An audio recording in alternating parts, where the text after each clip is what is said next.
Hi, this is Aaron Booker with HTG 20, and here I am with Dave Sobel. And Dave, talk to me a little bit about how you see service leadership tying in with the QBRs and how it's really helping HTG members. So I actually had the experience of working with 2 groups since I'm a member of 5 and I facilitate 11. And what's really amazing about the service leadership stuff is it gives structure to the conversation around metrics.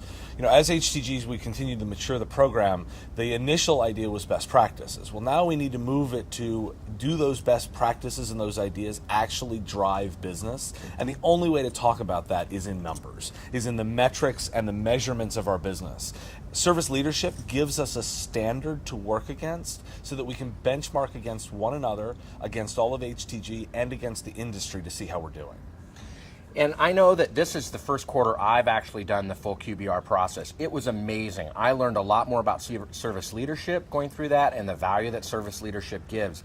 What are some of the things specifically that you see that are sort of the most valuable things that you can get out of service leadership in the QBR? Yeah, and I'm actually done through my second time. Okay. Five did it for our second time this time. I think the point of as you look at it, what the metrics should do is support your discussion.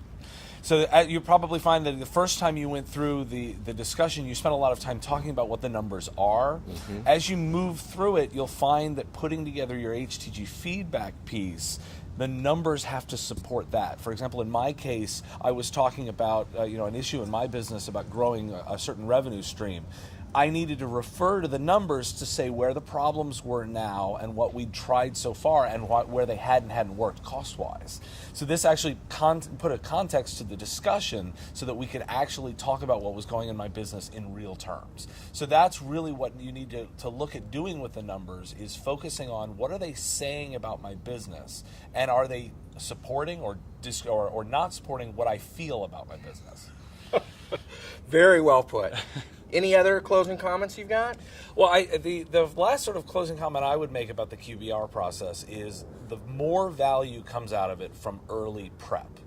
I think that one of the most important things that you can do in preparing for the QBR review is to do the presentation early, at least a week before you come.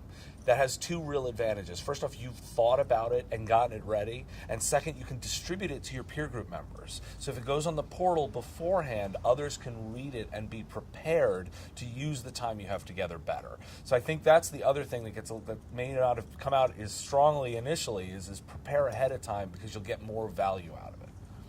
Thanks so much. Thanks for having me.